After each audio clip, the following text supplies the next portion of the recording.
J'avais à cœur aujourd'hui de répondre à la question de Laurence qui m'a été posée par les commentaires. Laurence étant une de mes clientes, une personne que je connais beaucoup et que j'apprécie particulièrement. Donc cette vidéo lui est particulièrement destinée, mais je suis sûre que ça va parler à plus d'un et plus d'une, qui est la question de cette sensation d'être invisible. Euh, alors, je me lance un peu en mode spontané sur cette question, à la fois que je connais bien parce que j'ai eu souvent cette impression d'être invisible au début de mon parcours. Et donc, j'essaye de voir comment ça s'est transformé. Parce que je me faisais la réflexion quand, notamment, je me souviens quand j'étais à Strasbourg, que j'allais justement en ville, de chez moi en ville, je passais par un chemin et c'était il y avait une route pour les piétons et on se croisait. Et je me faisais souvent la réflexion que j'avais l'impression que les gens ne me voyaient pas. J'étais moi sur ma voie et les autres, à chaque fois, je me retrouvais avec des gens qui m'arrivaient en face comme s'ils ne me voyaient pas. C'était un truc de fou, ça. Et, euh, Et donc, comme j'avais cette sensation que les gens ne me voyaient pas et que j'avais peur qu'ils me rentrent dedans, bah en fait, je veux décaler. Et je crois que c'est quelque chose, c'est un petit détail et à la fois ça veut dire beaucoup.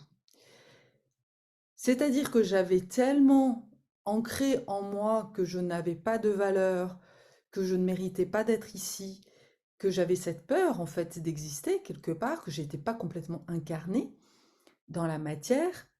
Ben, en fait, que je réagissais comme si j'étais invisible. Et le fait de me décaler était une confirmation que, en fait, on ne me voyait pas. L'origine, en fait, de cette sensation, elle vient, selon moi, c'est en tous les cas ma perception hein, mon intuition, j'ai même envie de dire, liée à ma propre expérience, d'une histoire d'aura. Et l'aura, il faut avoir conscience qu'elle se construit de 0 à 7 ans. C'est à partir de ce moment-là que se construit l'aura. Alors, on va dire, après, il y a encore la possibilité de 7 à 14 ans et de 14 à 21 ans. L'enfance est constituée d'un cycle de 3 fois 7 ans. Mais la période de 0 à 7 ans, je me rends compte de plus en plus, est vraiment fondamentale. Et elle est souvent la clé, en fait, des problèmes des hypersensibles. Pourquoi? Parce que bah, souvent, on a des mères qui ont été soit absentes, soit maltraitantes, soit complètement dépressives, et qu'on a vraiment manqué de maternage. Et le maternage, eh bien, fait appel au toucher. Et c'est le toucher d'une personne, de la maman sur l'enfant, qui donne la sensation à l'enfant d'exister, qui l'ancre en fait. C'est la relation au corps. De 0 à 7 ans, c'est la construction de la structure physique. Et donc, je suis touchée par ma maman, je suis aimée par ma maman. Mes sourires, on me renvoie un feedback, alors j'existe. Et si j'existe, je suis visible. Les gens me voient, maman me voit, papa me voit aussi, évidemment. Sauf que, eh bien, encore une fois, très souvent, les hypersensibles et les vieilles âmes, pour moi, si tu me suis un petit peu sur cette chaîne, tu auras compris que peut-être pas tous les hypersensibles, j'en sais rien, mais en tous les cas, je sais que sur cette chaîne, il y a beaucoup, beaucoup de vieilles âmes qui m'écoutent et qui me regardent. Parce qu'on s'attire, en fait, on vibre sur la même fréquence. Et déjà, quand je dis ça, je sens que ça vibre partout dans mon corps, en fait. Et c'est ça, aussi qui fait que, justement, tu manques d'ancrage, tu manques de sécurité intérieure. Parce que justement, tes parents ne vibraient pas ta même fréquence et qu'ils n'ont pas vu, ils n'ont pas su reconnaître, ils n'ont pas su aimer, en fait, et t'apporter la disposition, la disponibilité, la présence. La présence. C'est ça qui est vraiment super important. L'enfant a besoin de la présence des parents. La présence, ça veut dire quoi? Ça veut dire je te vois. Tu sais, l'épisode dans Avatar où, alors je me souviens plus des noms des deux personnages, des deux avatars, voilà, qui se rencontrent, qui se disent je te vois. Et donc c'est une connexion. C'est pas je te vois, voilà, je vois que tu as des cheveux gris et que tu as les yeux bleus. Non, c'est je vois ton âme, je te vois à travers mon cœur, je vois, c'est une histoire de connexion, de filtre, de filtre d'amour en fait, c'est ça. Et là, tu vois, rien qu'en en parlant, je sens en fait que en disant ça, tu vas ressentir toi aussi ce que ça veut dire, je te vois. On a tellement besoin en fait d'être vu, reconnu dans notre singularité en particulier dans l'enfance. Et donc c'est ce manque en fait de reconnaissance de c'est vibratoire avant tout, d'amour en fait. On a tellement besoin d'amour en fait, en vérité, c'est vraiment de ça dont il s'agit, hein. Et c'est cet amour qui va du coup construire cette aura.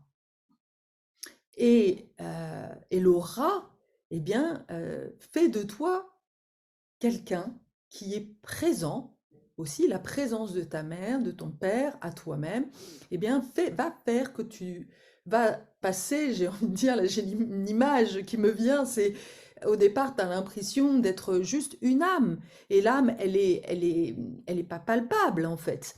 Et c'est ça qui va, c'est l'amour maternel et paternel qui va faire descendre en fait l'âme sur terre. Ok, je suis incarné. Et, et qui va du coup faire que l'âme, petit à petit, va passer d'un stade, on va dire, invisible, l'homme invisible, la femme, je crois que c'était ouais, l'homme invisible, comme un espèce de fantôme, à quelqu'un qui est vraiment présent. Et que l'on voit, que l'on perçoit, que les gens voient et perçoivent. Alors, comment on fait quand quand on a cette problématique, on a le sentiment, eh bien, de ne pas être vu et de ne pas être reconnu? Eh bien, il y a vraiment travaillé justement sur le corps. Et c'est pas un hasard en général, quand on a vécu justement ce manque d'amour, ce manque de maternage, eh bien, c'est parce que ton âme est venue justement comprendre l'importance du corps, ton véhicule. Parce que tant que ton âme n'est pas rentrée, en fait, dedans vraiment dans ton corps et que ton corps lui-même n'est pas posé sur la terre, eh bien, ça va être compliqué, en fait. C'est comme si c'est comme si tu étais un arbre sans racines. Ça va être difficile pour pousser, ça va être difficile pour se déployer, ça va être difficile de trouver du sens à ta vie. Donc ça commence par là. Et plus on est ancré, eh bien, plus on va recevoir aussi la connexion avec le divin. Et c'est ça la magie aussi. C'est que quand on est connecté à notre corps, le corps est notre guidance intérieure. C'est vraiment hyper important de comprendre ça. Parce que tant que l'on n'est pas ancré dans notre corps, eh bien, qui gouverne? La tour de contrôle. Touloulou. Si tu as ce sentiment de ne pas exister, c'est aussi parce que à l'intérieur de toi, il y a beaucoup d'insécurité. J'ai peur, en fait, d'être incarnée. J'ai peur d'être sur le devant de la scène. Voilà, j'ai peur de me montrer en lien, évidemment, avec des souvenirs, des traumatismes d'enfance, en fait. peut-être même transgénérationnel, sûrement transgénérationnel aussi. Et la peur, en fait, nous maintient justement un peu à l'écart. On reste dans notre grotte. C'est un bon moyen, souvent, en fait, l'invisibilité a été un moyen, en fait, pour l'enfant de ne pas faire de vagues, de ne pas déranger. C'est un mécanisme de défense. C'est un gardien, finalement. L'invisibilité est un gardien, justement, pour ne pas recevoir de blâme, pour ne pas souffrir, finalement. Oui, sauf que, bah, il y a un moment donné, ton âme, elle en a ras le cul, en fait, d'être invisible. Elle est là, tu es venu t'incarner, eh bien, sur Terre, pour avoir une mission, pour donner le meilleur de toi.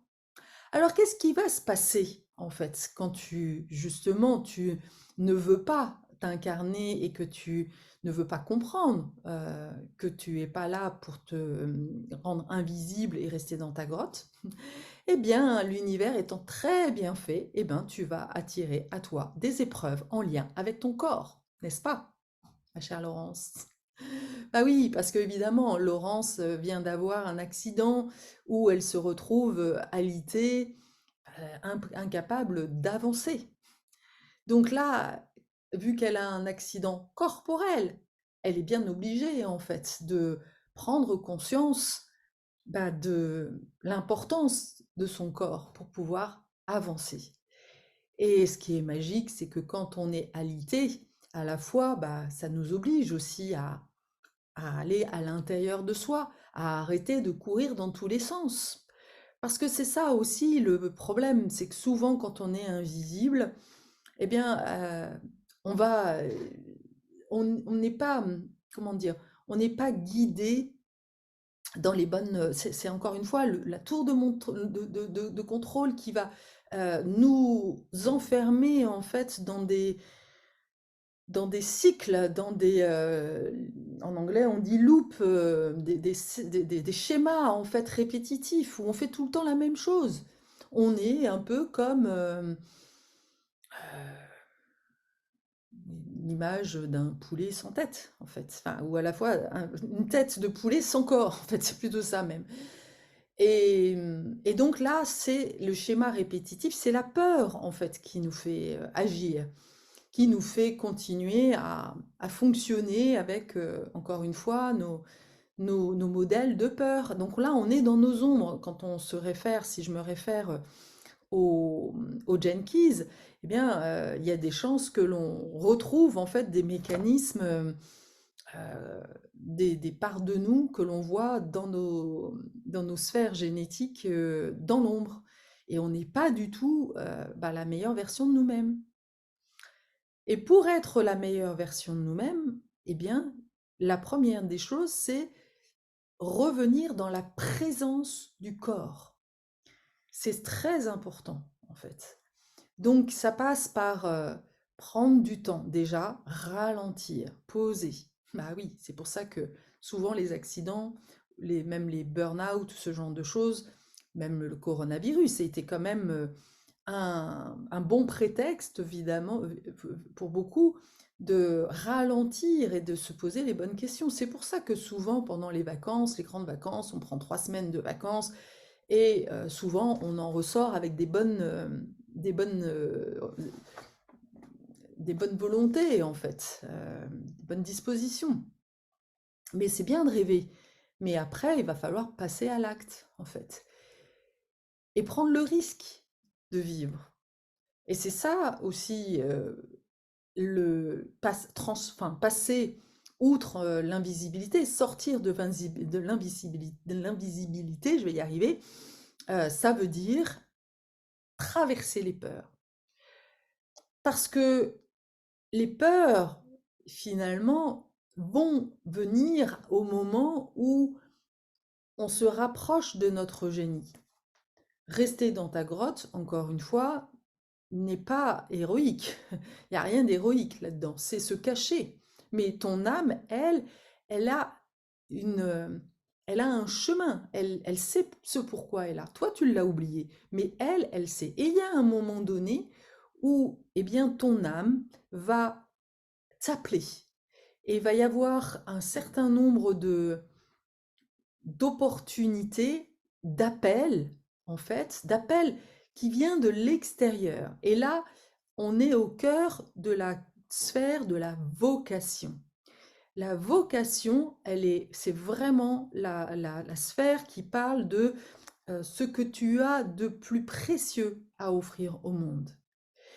Mais ça se déclenche par un appel à extérieur. Il y a une opportunité, il y a une synchronicité qui vient et qui, en gros, oui, t'interpelle. Et selon la façon dont tu vas répondre, en fait, avec cet appel, est-ce que tu vas dire oui à cet appel ou est-ce qu'au contraire, tu vas dire non? C'est-à-dire que tu vas faire un refus d'appel. C'est ce que j'appelle l'avortement, en fait, de ton éveil véritable spirituel, de ta transformation. Eh bien, voilà, tu vas te réaliser et tu vas du coup donner du sens à ta vie et du coup, voilà, tu vas vraiment là t'incarner pleinement en fait. C'est le début du chemin héroïque. Le héros, il va répondre à l'appel, même si, voilà, il a l'impression qu'il sait pas faire au départ. Quand on répond à l'appel, il y a une part de nous qui y va, et il y en a une autre qui dit non mais t'es folle, parce que tu sais pas faire ça. Cette période-là, par exemple, c'est au moment où, alors j'ai eu plusieurs appels, moi, dans ma vie. Il y en a une qui était vraiment pour moi très très forte, qui était, alors que je donnais des cours d'expérience client, et où je me suis retrouvée devant cette seule personne, parce que c'était les grèves, une personne qui était en difficulté, et donc là, au lieu de former cette personne, eh bien, je me suis mise à son service. Et c'est ça, la vocation. La vocation, c'est se mettre au service des autres. Et tant que l'on n'a pas répondu à cet appel de l'intérieur, eh bien, on a l'impression d'avoir une vie, on se demande pourquoi on est là, en fait. Et on n'est pas complètement incarné. Et donc, du coup, personne ne nous voit. Alors après, il y a plusieurs stades, hein, mais déjà, quand on a ce retour, en fait, de mais oui, j'ai quelque chose à offrir, j'ai qui je suis, c'est pas ce que je fais, c'est qui je suis est utile au monde, en fait. Je contribue à quelque chose. J'ai vraiment l'impression, quand je suis à cet endroit-là, que ouais, que je suis pas, que je me suis pas incarnée pour rien, en fait. C'est très, là, c'est dans les tripes, quoi. Ça te prend là et tu te dis, waouh, ah ouais, en fait, je sens que je suis un phare pour les uns et les autres, en fait. Je contribue à leur évolution et du coup, je contribue à ma propre incarnation. Je grandis en étant au service. Et c'est la vraie, véritable signification pour moi du mot sacrifice. Malheureusement, ce mot sacrifice a été complètement transformé. Être sacrifié ne veut pas dire voilà, se donner corps et âme. Euh, non, la véritable signification pour moi du sacrifice, c'est lâcher l'ego et offrir le meilleur de soi. C'est écouter son âme, c'est se mettre au service de son âme. Et donc c'est se faire du bien et à la fois être au service des autres. C'est être au service des autres, c'est se faire du bien en se mettant au service des autres. C'est la véritable, pour moi, signification en fait du mot sacrifice. Et quand on connecte cette dimension-là de notre être, waouh, c'est la joie, c'est le bonheur incarné en fait. Et vraiment, j'espère que tu ressens les vibrations que je ressens à l'intérieur parce que ça pétille dans tous les sens en fait. C'est le cœur qui s'ouvre. C'est vraiment un truc c'est une magie en fait. Ça me fait presque pleurer tellement c'est fort en fait. Et, par exemple, moi ce jour-là, bah, je me suis mise au service de cette personne-là, mais au départ, bah, moi j'avais pas été formée pour ça. Je ne savais pas du tout comment j'allais m'y prendre en fait pour aider cette personne. et je me suis laissée guider par mon intuition. Et tu sais quoi? La meilleure dans toute l'histoire, c'est que ma vocation, ma sphère de vocation, eh bien, le don, c'est l'intuition. Donc la meilleure chose que j'ai à offrir au monde, c'est mon intuition au service des autres. N'est-ce pas magique? Donc, tu vois, je comprends, enfin, j'ai pu comprendre, mais au départ, je ne pouvais pas comprendre tant que je ne l'avais pas vécu. Une vocation, ça s'expérimente, en fait. Alors, j'essaie de regarder. Euh, ouais.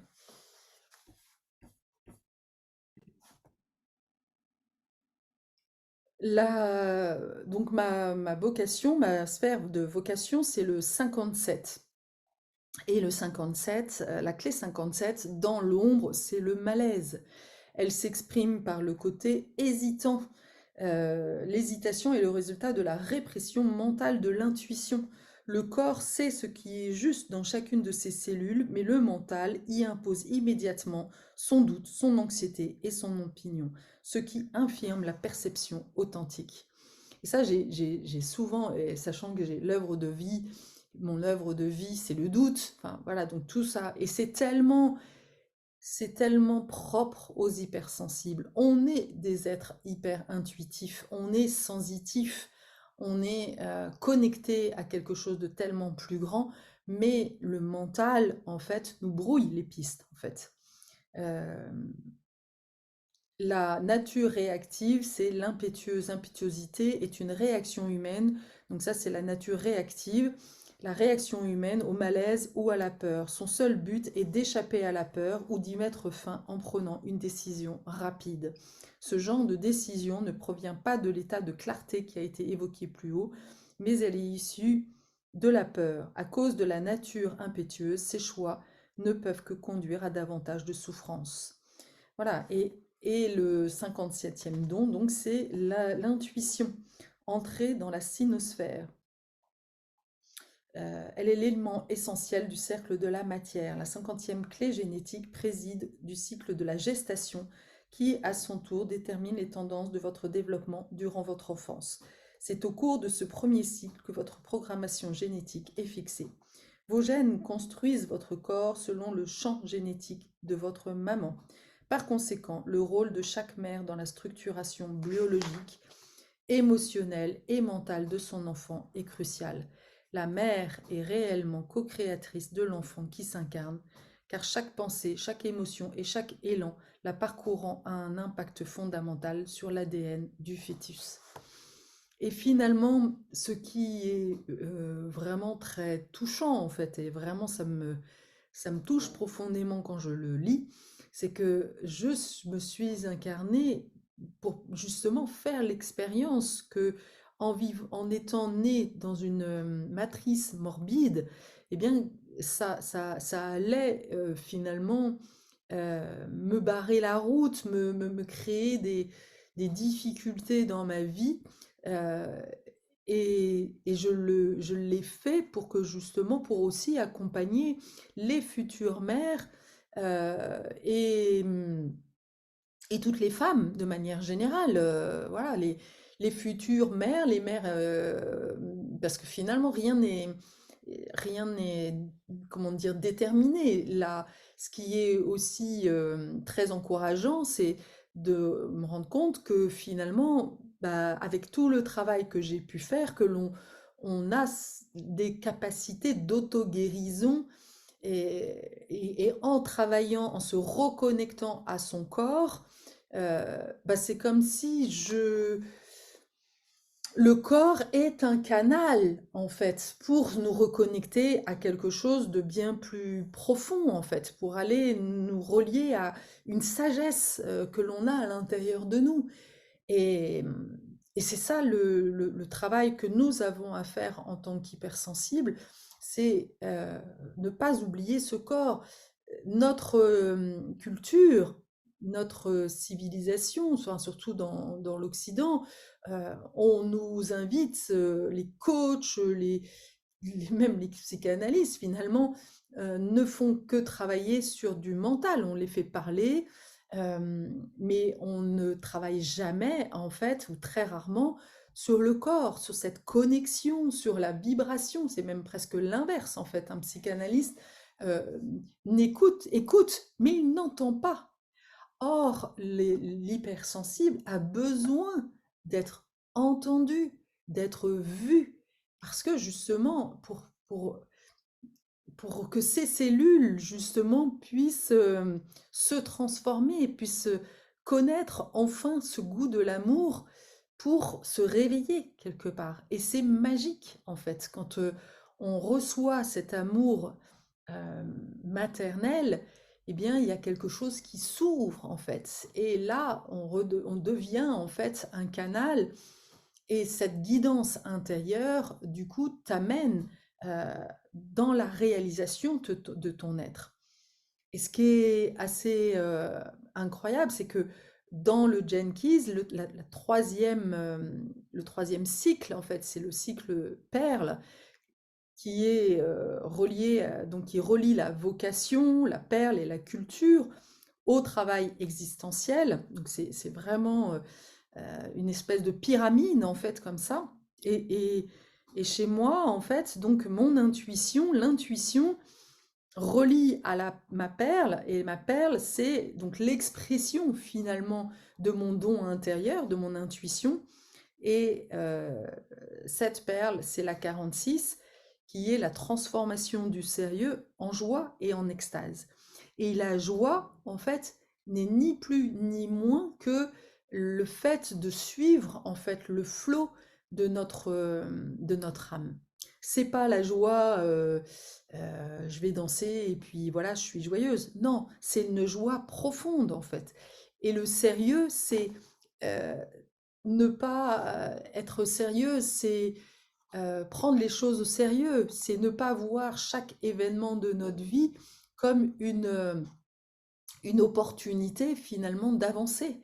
Euh, il y a une histoire que raconte Richard Rudd par rapport à cette clé de la perle, qui est le maître de la pluie. C'est un homme qui est reconnu partout dans le monde pour étant celui qui apporte la pluie. Et, et donc, voilà, tout le monde est heureux de le voir parce que on sait que quand il arrive, il apporte la pluie, il crée la pluie. Mais la réalité, c'est que c'est pas lui qui crée la pluie. Lui, il va dans les endroits où il sent en fait qu'il va pleuvoir. Il suit la pluie en fait. Et finalement, voilà, la joie, c'est exactement ça. C'est cette capacité à suivre en fait l'énergie en fait de notre vie, de ce qui nous met en joie. Je vais, par exemple, c'est ça qui m'a poussé aussi à quelque part quitter le CDI. Ok, j'ai quitté le CDI. Il y a un moment donné où bah, il y a aussi des événements, hein, des synchronicités. C'est tout d'un coup, j'arrive, je vois que j'ai plus ma place. Bah, je peux voir ça comme quelque chose de dramatique, me mettre en colère, que on donne pas ma place, on me donne pas ma place, etc. Mais si je vois ça comme une opportunité, c'est de voir une opportunité dans chacune des choses qui me sont offertes pour voilà, trouver une autre direction. C'est pivoter aussi. C'est comme cette entrepreneuse que j'ai accompagnée il y a déjà quelques années, qui au départ avait pour projet de faire une espèce un truc électronique pour soigner les genoux. Et en allant voir des kinés, finalement, sur ce projet-là, tous les kinés lui ont parlé du périnée. Bah, elle n'avait pas du tout pensé à faire un truc sur le périnée. Mais en écoutant en fait les kinés lui dire que finalement il y avait un vrai problème autour du périnée, eh bien voilà, elle a changé en fait son projet. Eh bien c'est ça finalement la joie. La joie, c'est ok, suivre l'énergie euh, qui nous met, qui résonne plus avec notre intérieur. Ok, je sens que là, j'ai à offrir le meilleur de moi-même à cet endroit-là, en fait, et je vais suivre, en fait, ce qui est bon pour moi. Et, et c'est en lien, c'est grâce à cette qualité d'intuition, de connexion, euh, donc qui est l'aspect féminin en fait de notre psyché. Je relis là la sphère donc 57 de l'intuition. Ayant développé notre intuition qui est l'aspect féminin de notre psyché, l'humanité a donc ensuite développé son côté masculin, son esprit. Alors que l'intuition écoute et reçoit, le mental explore et conquiert, ce qui rend notre époque actuelle à ce point fascinante. Ayant accompli ce parcours, nous allons devoir apprendre à nous fier à notre intuition plus qu'à nos facultés mentales. Ainsi, nous créerons une structure psychique intérieure à l'image de la nature. La nature nous parle et elle communique à travers nous par le biais de l'intuition. Elle est le canal acoustique dont se sert le tout pour la coordination et la communication de ces nombreuses parties. Si nous, les humains, parvenons à nous sensibiliser à la grande subtilité et à la douceur de cette voix intérieure, nous nous sentirons physiquement à l'aise. Qui plus est, quand notre hiérarchie interne se conforme à ce principe, le génie de notre mental peut enfin s'exprimer et suivre les intuitions de la nature même. N'est-ce pas magique, en fait, de comprendre que euh, nous sommes, nous, nous sommes au service de la nature, nous sommes au service de l'harmonie globale, et que c'est la nature qui sait mieux que nous ce vers quoi nous devons aller. Et que quand nous comprenons ça, nous sommes juste un véhicule au service du tout. Waouh, moi ça me fascine en fait. La seule, entre guillemets, le seul défi que nous ayons en tant qu'humains, c'est de lâcher en fait cette croyance que nous savons que nous contrôlons notre vie. C'est une connerie. Nous ne contrôlons rien du tout. Notre but est justement de lâcher prise. Quand j'entends en fait tous ces coachs, mais ce sont des coachs masculins qui continuent en fait, voilà, à croire que leur mental est surpuissant et ils se sentent finalement supérieurs à la nature. Connerie, mais voilà, et le problème, c'est ça qui fait que on détruit en fait la nature.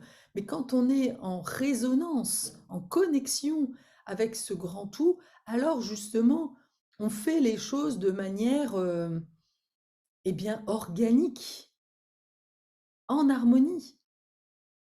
L'hiver, ben, on est au rythme de l'hiver. L'été, on est au rythme de l'été, etc., etc. Et c'est, encore une fois, c'est les vibrations, quand on est en relation, en connexion avec ces vibrations-là, on sait où aller en fait. Le processus d'apprentissage pour faire à nouveau confiance à notre intuition ne représente rien de moins que le démantèlement de l'illusion que vous êtes distinct de la vie. C'est un retour à la grande sensibilité que vous aviez dans le ventre de votre mère. Plus vous dégagez cette voix intérieure, plus votre vie devient facile. Votre peur et votre anxiété seront encore présentes au début, mais avec le temps, votre intuition sera plus accessible et plus puissante, comme si une force invisible l'emportait sur la vieille programmation. De plus, chaque fois que vous écoutez votre intuition ou que vous prenez une décision en fonction de ce qu'elle vous indique, vous augmentez la fréquence de la globalité de votre aura. C'est exactement ce que je disais au départ. Votre système d'exploitation perpétuelle change de vitesse et votre corps bruit de vitalité. Plus vous approfondissez cette nouvelle forme de conscience, plus vous transcendez votre peur. À des niveaux encore plus hauts, vous ressentez des vibrations à travers l'ensemble de votre corps. L'une des grandes révélations qui peuvent vous venir avec le 50e don est que la peur n'est pas en vous. C'est un champ où vous pouvez vivre, vous pouvez le traverser et vous pouvez le dépasser. Le développement de ce fameux 6e sens représente la première étape de cette dynamique d'ascension vibratoire parce qu'il vous permet de capter le champ quantique universel ou l'inconscient collectif. Alors que votre corps s'allège et vibre à des fréquences plus hautes, vous entrez dans un merveilleux univers dont les noms varient selon les traditions. Il s'agit du monde des dieux et des déesses ou de ce que les théosophes ont appelé le plan causal. et où se trouve l'esprit supérieur, même s'il n'a pas grand-chose en commun avec l'esprit des fréquences inférieures que nous connaissons tous. Sa nature est celle de la clairaudience. Il s'agit de l'aptitude à capter les vibrations à travers la nature, à travers votre aura, puis de les interpréter avec le cerveau. Les grandes révélations et la connaissance spirituelle sont prodiguées aux êtres humains depuis le plan causal ou la sinosphère. Bien sûr, ce genre de révélations ont lieu dans différentes bandes de fréquences, du niveau du don lui-même, et la pureté des messages dépend du taux vibratoire de l'aura qui les reçoit. Waouh, n'est-ce pas magnifique? Donc, on voit bien en fait l'importance de revenir en fait à cette connexion du corps. En tous les cas, pour moi, elle est vraiment fondamentale et c'est ce que nous avons de plus précieux, selon moi, en tant qu'être humain, et en particulier les femmes. Et quand on a des enfants, c'est aussi une dimension qui se développe, puisque c'est bien notre intuition qui nous permet d'être aussi en connexion avec notre enfant.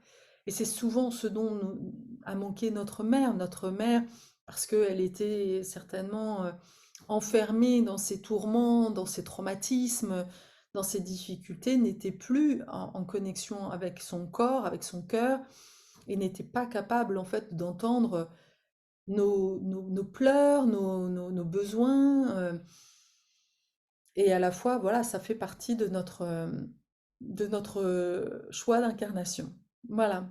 J'espère que cette vidéo aura clarifié ce sujet de l'invisibilité et t'aura vraiment donné l'impulsion de prendre plus soin de ton corps, d'être vraiment dans ces connexions, dans ces sensations, les perceptions, et vraiment la porte d'entrée pour pouvoir développer ce sens de l'intuition et écouter ce vers quoi tu dois aller, ne plus te laisser illusionner par ton mental.